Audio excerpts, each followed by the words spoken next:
et bienvenue dans Gastronomiquement Vôtre, l'émission qui décortique le contenu de vos assiettes et les coulisses des restaurants. Aujourd'hui, on va parler des fêtes de fin d'année avec quelques recettes, des idées cadeaux, comment choisir un restaurant pour Noël ou le jour de l'an, et enfin quelques trucs et astuces pour décorer sa table.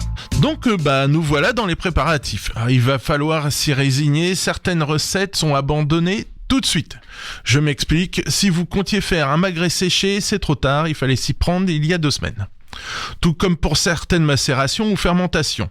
Effectivement, ça prend du temps, ça peut aller jusqu'à 2 ou 3 mois si vous voulez faire un chou fermenté façon asiatique. Mais je vais vous proposer un menu rapide avec au moins quelques conditions, avoir les produits et un minimum de temps. Je vais vous le faire dans l'ordre chronologique sur un repas festif, c'est-à-dire les mises en bouche, 1 ou 2 entrées, un plat ou 2 plats, le fromage et enfin le dessert. Alors tout d'abord pour les mises en bouche, vous misez sur les verrines, qui sont les plus rapides à mettre en œuvre.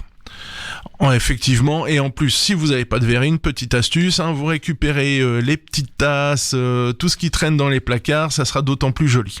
Alors, vous comptez sur 5 verrines maximum par personne. Il s'agit de garder de l'appétit pour le reste du repas et vous diminuez selon le nombre d'entrées et de plats. Le minimum restera toujours au moins 3 verrines pour commencer. Alors, vous allez les décliner de façon suivante. Une végétarienne, sous la forme d'une crudité ou d'une petite salade composée. Dans mes préférés, il y a la carotte râpée avec une vinaigrette au jus d'orange et curry. Ou plus basique, la tomate cerise, olive noire, feta, basilic et une vinaigrette à l'huile d'olive et vinaigre balsamique. Ensuite, vous faites une fromagère.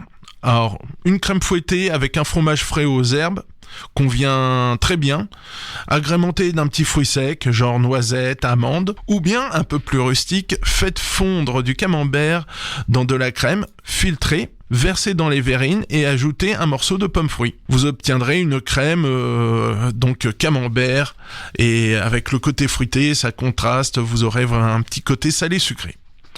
Marinière, autrement dit produit de la mer, une petite salade de cocktail de fruits de mer. Alors, vous achetez un cocktail de fruits de mer surgelé, vous l'assaisonnez tout simplement, ou sinon vous pouvez aller taper sur un carpaccio de crevettes mariné avec un jus de citron ou du vin blanc, ou bien même pour plus oser, des bulots hachés finement au couteau avec de l'échalote, du vinaigre de framboise ou à défaut un vinaigre de cidre. Ça, ce sont juste des idées que je vous amène. La carnée, donc viande, incorporez quelques rillettes ou mousse de foie à une crème fouettée, tout simplement. Vous dressez à la poche. Ou bien même une petite salade, andouille, pommes de terre et moutarde à l'ancienne. Enfin, la sucrée. Petit dé de melon au porto pour le côté rétro, ou du fromage frais de chèvre frais, détendu avec du fromage blanc et avec du miel. Vous aurez un petit côté, oui, fromage, mais avec le miel, moi j'aime beaucoup, c'est avec de la marmelade d'orange ou gelée de pommes, pour le côté sucré. Donc là, vous avez vos mises en bouche. Dans tous les cas, soyez inventifs, créatifs, amusez-vous, prenez même vos recettes préférées pour vos verrines. Plus c'est divers, plus ça sera raccord avec l'apéritif. Généralement, personne ne prend le même apéritif. Donc que ça soit du jus de fruits, du soda, jusqu'aux boissons alcoolisées avec modération. Voilà, plus c'est divers au niveau de l'apéritif, mieux ça sera. Passons maintenant aux entrées. Alors, une végétarienne. Je vais vous en proposer 3, mais une végétarienne vraiment pas chère, facile à faire. Vous prenez des mini citrouilles qu'on trouve chez tous les primeurs en ce moment. C'est à la fin d'Halloween, mais il y en a toujours, soupe petit marron, etc. Ôtez le chapeau, vous épépinez avec une cuillère. Ensuite, vous rajoutez une cuillère de crème de marron, une cuillère de fromage blanc, du râpé, vous précuisez pendant 30 minutes et vous remettez 15 à 20 minutes au moment de passer à table pour que ça soit bien chaud. Ensuite, le foie gras, on va pas y couper, c'est le truc pour avoir la classe. Alors j'ai bien dit rapide et facile, donc voilà, une bonne vieille tartine de pain avec une tranche, du pain de qualité, s'il vous plaît. Vous posez dessus du foie gras cru ou cuit, en bloc ou en mousse, selon votre budget. Vous assaisonnez, vous enfournez, et une fois que c'est toasté, vous posez ça sur une petite salade genre roquette, vinaigre balsamique. Vous pouvez agrémenter d'un ou deux pruneaux ou n'importe quel fruit, genre raisin. Voilà, c'est pour ramener le côté sucré-salé. Pareil, si vous pouvez opter sur, bien sûr, du pain brioché ou sur du pain d'épices si vous voulez quelque chose un peu plus festif. Une petite entrée facile au saumon. La plus simple, c'est le saumon mariné. Pas de cuisson, c'est facile à faire. Alors, je vais vous proposer 2 variantes. Une variante des plus classiques, le saumon finement tranché. Vous y rajoutez une marinade à base d'huile d'olive, vin blanc, jus de citron, le zeste du citron, on ne gâche rien, de l'estragon, salé, poivré. Vous pouvez faire ça l'après-midi, voire même le soir, 1 heure avant que les convives arrivent, c'est facile. Vous dressez, belle rosace par exemple. Et si vous voulez une deuxième variante, saveur d'Asie, ça va vous rappeler les sushis. Vous prenez votre saumon, toujours pareil, escalopé finement, de l'huile de sésame pour la marinade avec du gingembre au vinaigre, sauce soja, vinaigre de myrrhine ou vinaigre de cidre à défaut. Alors j'ai pris des produits faciles à trouver dans n'importe quelle grande surface ou épicerie. Normalement ça pose pas de soucis. Et ça pareil, vous laissez mariner 1 heure juste avant que les convives arrivent. Décoration d'assiette, quelques herbes suffisent. Maintenant pour le plat. Plat, privilégiez la volaille parce que c'est facile, c'est bien cuit. Si vous faites une viande rouge, vous allez rencontrer le problème des appoints de cuisson. Il y en a qui vont manger saignant, il y en a qui vont manger bien cuit. Donc vous ne cassez pas la tête. Une bonne volaille avec de préférence une sauce forestière. Le summum, ça serait à la truffe. Pourquoi les champignons ? Parce que c'est de saison. Généralement, ça plaît à tout le monde, il est très rare. Dans tous les cas, faites la sauce à part. Ça vous permet, si la personne n'aime pas, de toujours pouvoir manger son plat de viande. Et pour la garniture, allez au plus simple. On veut aller vite, une purée de pommes de terre et quelques haricots verts suffiront. Le plus rapide, par contre, et le plus bling-bling, la pierrade, si vous n'êtes pas très nombreux, si vous êtes 3 ou 4, une belle pierrade avec poisson ou viande, donc il y en a pour tous les goûts, même végétarienne, simple ou riche avec des viandes exotiques, genre kangourou, bison, bœuf de Kobe, voire même du chapon. Et pour vraiment les plus aisés, on peut frimer avec un peu de homard, on peut quelques gambas, quelques Saint-Jacques. Voilà, de quoi frimer. Avec bien sûr des sauces à profusion, des salades composées. En plus, on est dans le léger, facile. Si vous voulez vraiment vous amuser, c'est pareil, une raclette avec de nombreux fromages différents. Vous pouvez aller jusqu'à 10, 12 fromages, le camembert, le reblochon, le chèvre, des fromages portions pour les plus petits. Et cela vous évite l'étape en plus de la salade fromage. Parlons-en justement, la salade fromage, parce on touche à la fin de notre repas. Vous allez partir sur... Si vous voulez faire un plateau, sur un plateau, pas plus de 5 fromages, parce que sinon il va vous en rester, vous allez en bouffer jusqu'à mi-janvier. Donc voilà, 5 fromages. La règle dit généralement une pâte pressée, alors c'est-à-dire de genre comté et mental, pâte pressée dure, ce qu'on appelle, une pâte molle fleurie, genre camembert, pont-l'évêque, ou même tout simplement un caprice des dieux, voilà quelque chose de doux. Cette petite croûte fleurie, un bleu, c'est pas obligatoire, genre roquefort, bleu d'Auvergne, bleu de Gex, un chèvre, frais ou pas, ça c'est au goût, cendré ou pas. Sinon, très efficace, pareil, vous faites un fromage fondu, genre un camembert rôti aux noisettes. Alors comment on fait ça ? Vous prenez votre camembert, vous le coupez par le milieu dans le sens de l'épaisseur, pour avoir deux ronds. Au milieu, vous mettez des noisettes que vous aurez préalablement mixées. Vous pouvez y rajouter une pointe de miel au milieu comme sur le dessus et vous enfournez ça pendant 20-30 minutes maximum au four. Ça c'est la version un peu pareil paysan, mais si vous voulez faire la version un peu plus luxe, un Mont d'Or avec de l'ail, du thym et un petit filet d'huile d'olive pressée vierge, et voilà, le truc super classe. Vous faites des baguettes des baguettes, mais oui, c'est ça, vous prenez de la baguette pour faire des graissins, des gressini, si vous voulez, que vous faites toaster, comme ça, c'est plus marrant, on pioche là-dedans comme une fondue savoyarde, un petit peu.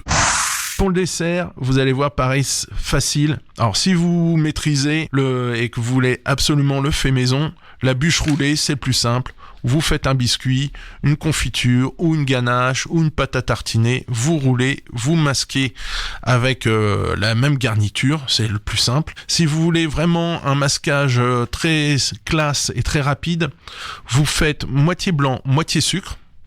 Vous montez au batteur, ça va vous faire une sorte de meringue très dense.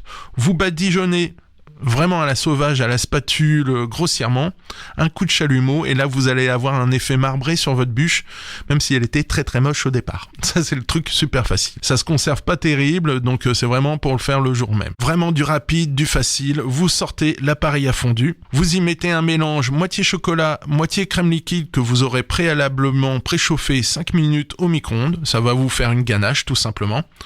Donc vous mettez ça dans votre appareil à fondu, et à côté vous proposez des morceaux de brioche, des fruits coupés en morceaux, n'importe quel gâteau plus ou moins sec, et voilà. Ça vous fait un dessert varié. Généralement, le chocolat, ça plaît tout le monde. Vous pouvez mettre à côté aussi une petite crème anglaise, un petit coulis de fruits rouges ou un coulis de fruits exotiques, une petite bombe à chantilly. Voilà, chacun s'amuse. Et en plus, on peut prendre ça avec le café, c'est vraiment le truc le plus sympa, le plus convivial. Genre un 31 décembre, ça marche bien. La fondue chocolat, généralement, ça plaît beaucoup. Bon, bref, nous avons de quoi festoyer. Mais reste quand même le problème des cadeaux pour les amoureux de la cuisine. Alors, amateurs ou experts, hein. Je m'explique. On va aller du titre tel que La cuisine pour les nuls pour vraiment le gros amateur et jusqu'aux livres anciens et de collection pour le grand chef. Voilà, il y en a un peu pour tous les budgets aussi. Mais si vous avez vraiment un grand amateur de cuisine, préférez un abonnement à une revue ou un magazine. Ça fait tout à fait plaisir. Pourquoi un professionnel ? Parce qu'il va aborder la nouveauté, les nouveaux produits, les nouveaux établissements, la vie des chefs, et il aura un cadeau toute l'année. Ça peut être un mensuel, donc ça c'est le côté sympa. Si vous privilégiez plutôt un accessoire ou un ustensile de cuisine, alors je passe sur le gros électroménager, genre les Cookéo, les Top Chef, les trucs bidules là qui coûtent une blinde. Bon, quoique moi j'attends toujours ma machine à barbe à papa, mais sur de petits prix, le Père Noël peut tout autant vous faire plaisir avec, alors, par exemple, un bulleur à vin pour les connaisseurs d'œnologie. Alors, qu'est-ce que c'est ? C'est une sorte de gros bouchon qui permet de décanter rapidement un vin et ça coûte 15 balles, quoi. Voilà, c'est pas le gros budget. Mais sinon, un beau service de couteau de cuisine, ça aussi, ça fait plaisir. Et c'est pareil, il y en a pour tous les budgets. Ça démarre à 10 € et ça peut aller jusqu'à 1000 € le couteau. Donc, c'est vraiment selon votre porte-monnaie. Un truc qui plaît vraiment aux amateurs de cuisine, c'est une petite enceinte connectée. Ça permet de cuisiner en musique et surtout, ça vous permet de réécouter mes podcasts. Donc, voilà une bonne idée. Mais on néglige souvent, c'est des produits, c'est-à-dire les produits à consommer, les produits à consommer, c'est-à-dire les ingrédients. Privilégiez dans ce cas-là des produits secs et à longue conservation. Alors, je m'explique. Le pâtissier amateur va apprécier un cru de chocolat ou un assortiment de fruits secs. Pour vous donner un ordre d'idée, les pistaches, ça monte quand même à 70 € le kilo. Donc, proposer des fruits secs qui peuvent être relativement plus ou moins chers. Les amandes, c'est autour de 15 € le kilo. Mais un kilo d'amandes, ça permet de faire quelques gâteaux tout au long de l'année. De la vanille rare, genre de la vanille de Martinique, qu'on a ramené de vacances, tout simplement.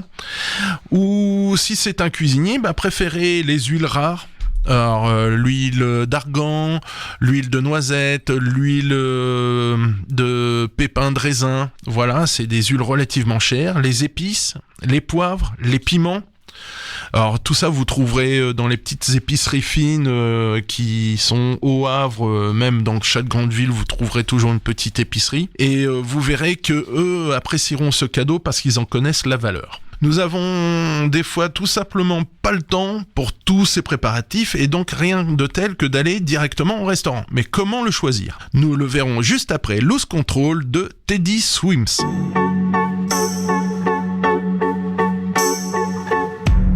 Something's got a hold on me lately. No, I don't know myself anymore. Feels like the walls are all closing in and the devil's knocking at my door. Whoa, out of my mind. How many times did I tell you I'm no good at being alone? best to keep from tearing the skin off my bones. Don't you know I lose control when you're not next to me? I'm falling apart right in front of you. Can't you see? I lose control when you're not next to me. Yeah, you're breaking my heart, baby. You make a mess of me. Problematic. Problem is I want your body like a fiend, like a bad habit.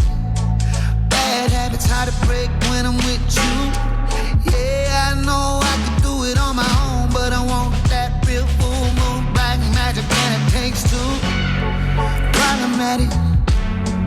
Problem is when I'm with you, I'm an addict, and I need some relief. My skin ain't your teeth, can't see the forest through the trees. Got me down on my knees, darling, please. Oh, I lose control when you're not next to me. I'm falling apart right in front of you. Can't you see? I lose control when you're not next to me. Yeah, you're breaking my heart, baby. You make a mess of me.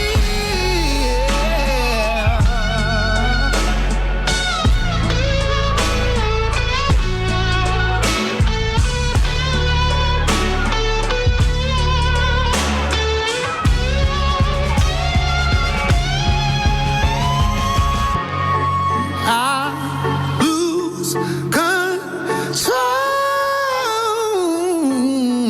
when you're not here with me. I'm falling apart right in front of you. Can't you see? I lose control when you're not here with me. Yeah, you're breaking my heart, baby. You make a mess of me. On va éviter Mariah Carey pour cette chanson. Je suis assez fier de moi parce que je voulais vraiment pas le chant de Noël tout pourri. Mais vous n'y couperez pas quand même à Mariah Carey dans une soirée organisée, surtout dans un restaurant. Ça fait partie des playlists des grands standards. Alors tout d'abord, pour choisir un restaurant, allez d'abord là où vous connaissez le patron, vous connaissez le serveur, vous connaissez le chef de cuisine, vous y allez régulièrement, vous savez donc du coup quelle est la qualité des plats, la qualité du service. Alors, le souci qui va se poser, c'est à quel prix. Alors, ça peut là varier. J'ai regardé à peu près ce qui se passe cette année. Ça va de 25 € à 200 € en moyenne sur la région Avresses. Alors, pourquoi de telles différences de prix ? En fait, toutes les questions que je vais vous amener va vous permettre de sélectionner votre restaurant. Il faut donc prendre en compte plusieurs critères. Et vous posez ces questions lors de la réservation et les poser au moment de la réservation. Y a-t-il par exemple une animation ? Ça influe énormément sur le prix. Alors les animations, ça peut être un orchestre, ça peut être simplement un DJ, un magicien, un violoniste, que sais-je. Si oui, jusqu'à quelle heure cela se termine ? Parce que vous pouvez avoir un DJ, mais on peut vous mettre dehors à minuit. Donc ça, c'est le côté pas cool. Ensuite, les boissons sont-elles comprises ? Alcoolisées et non alcoolisées ? Si oui, quoi et en quelle quantité ? Parce qu'on peut vous annoncer champagne à profusion, mais malheureusement, c'est un champagne de très mauvaise qualité et c'est pas très bon et on a des égards d'estomac, bref, c'est pas terrible. De toute façon, c'est avec modération. On est bien d'accord. Autre question, est-ce que les enfants, on peut venir avec nos enfants ? Est-ce que c'est prévu ? Est-ce qu'il y a un service, un repas vraiment qui leur est dédié ? Est-ce qu'il y a une animation pour les enfants ? Est-ce qu'il y a une garderie ? Est-ce qu'il y a des choses pour l'apéritif ? Des mises en bouche ? Sûrement. Est-ce qu'il y a une ou deux entrées ? Est-ce qu'il y a un ou deux plats ? Est-ce qu'il y a du salade ? Est-ce qu'il y a la salade et le fromage ? Est-ce qu'il y a un ou des desserts ? Est-ce qu'il y a des mignardises après ? Est-ce que c'est sous la forme d'un buffet? Est-ce que c'est à volonté? Parce que vous pouvez trouver quelque chose de fort sympathique pour pas très cher et avec des buffets à volonté, hein. Je tiens à le préciser. La qualité des plats aussi proposés, parce que c'est facile. Alors ça, là, je l'ai vu sur les réseaux. Quand on vous propose un suprême de volaille, ok, mais est-ce que c'est du poulet, de la pintade, du chapon, de l'oie? La qualité des produits va définir aussi le prix de vente. Et enfin, certains proposent la possibilité de réserver aussi une chambre d'hôtel sur place. C'est un gros avantage. Ce qui vous permet d'aller jusqu'au bout de la soirée, c'est revoir au petit matin, de dormir sur place, pas de voiture, pas de désagrément, pas de voisins qui gueulent, et le lendemain, généralement, ces établissements vous proposent même le petit déjeuner, et des fois à prix cassé. Voilà comment sélectionner votre lieu de fête. Mais tout compte fait, ça va se passer quand même à la maison. Alors la galère, tout est décoré, hein, généralement, les murs, les fenêtres, les portes, l'extérieur, l'intérieur, le sapin est en place, papy a mis son pull moche de Noël, tout va bien, tout est prêt, sauf un truc, la table, elle est à poil, elle est toute nue. Donc il faut préparer cette table. D'abord, faut l'habiller, comme on dit en restauration, faut choisir la nappe. Alors de préférence en raccord avec votre décoration autour de vous. Alors si c'est n'importe nawak, une nappe n'importe nawak, on peut superposer des couleurs. Si c'est vraiment le rouge et vert, faites une nappe rouge et une surnappe verte par exemple.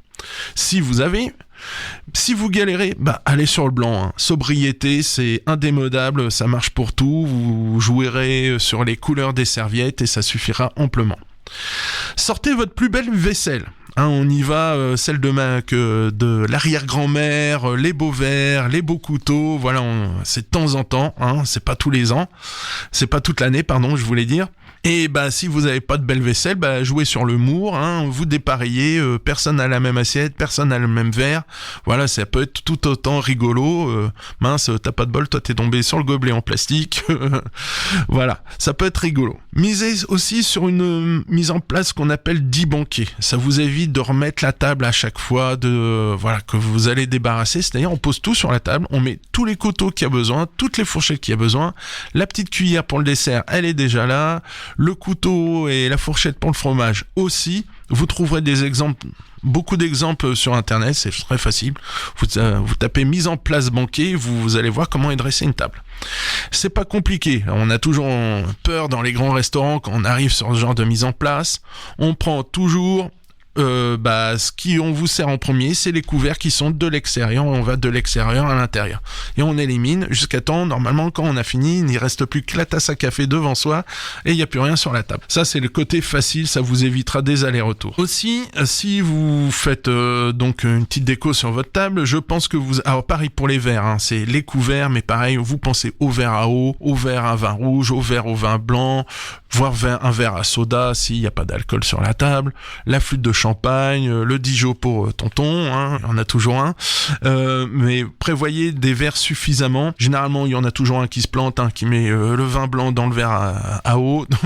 Vous inquiétez pas, c'est normal, mais voilà, c'est plus facile pour se repérer et ça vous évite qu'on vous réclame un verre pendant le repas, donc de se relever de la table comme à chaque fois. Aussi, si vous voulez, alors ça c'est le truc, on le voit souvent, les bougies sur la table. Alors c'est ok, c'est chouette. Il y a par contre quand même 2 petits critères. C'est déjà loin des enfants et loin du tonton bourré un peu pyromane. Hein. Vous évitez. La deuxième chose, pensez à poser un réceptacle sous le bougeoir ou la bougie parce que ça va couler, ça va bousiller la nappe. Ça, on y a le droit chaque année. Alors après, tout le monde y va de sa recette à comment enlever la cire sur les nappes et vous évitez le sel sur le vin rouge, ça ne marche pas. C'est de l'eau gazeuse. Hein. Si vous avez une tache de vin sur la nappe, c'est eau gazeuse. Autre chose sur les bougies, vous évitez les bombes à serpentin, ça prend feu. Je l'ai déjà vu plusieurs fois lors de mariages ou d'autres cérémonies, genre anniversaire. Les bombes à serpentin, ouais c'est rigolo, mais ça peut vous pourrir la soirée très très vite. Alors je vais aller sur des trucs quand même un peu plus classe quand même pour votre centre de table. Prévoyez toujours aussi, pensez plus l'emplacement où vous allez poser vos plats. Parce qu'on met beaucoup de branches de houx, on met des pommes de pin décorées, peint à la bombe par maman qui date de l'année dernière. dernières qui sont un peu déconfites généralement. Mais pensez à l'emplacement où vous allez poser vos plats pour servir, parce que sinon c'est galère, faut toujours tout pousser. C'est là où on fait tomber généralement le chandelier ou la bougie, où on fout le feu à la barbe de papa. Vous pouvez mettre en valeur, alors c'est facile, moi ce que j'adore, cette technique, c'est le faux paquet cadeau. Vous allez voir, c'est un truc génial. Déjà, vous pouvez poser votre plat sur un faux paquet cadeau que vous avez posé sur la table. Ça vous permet de mettre le plat en valeur. En plus, tout le monde l'aura à hauteur des yeux. Donc ça, c'est plutôt sympa. Faut que ça soit stable, c'est juste le truc à prévoir. Ça peut servir à cacher le dispositif électrique qu'on avait prévu pour une raclette ou pour une fondue qui viendront plus tard. Ou le même dispositif électrique pour la guirlande lumineuse qui habille la table.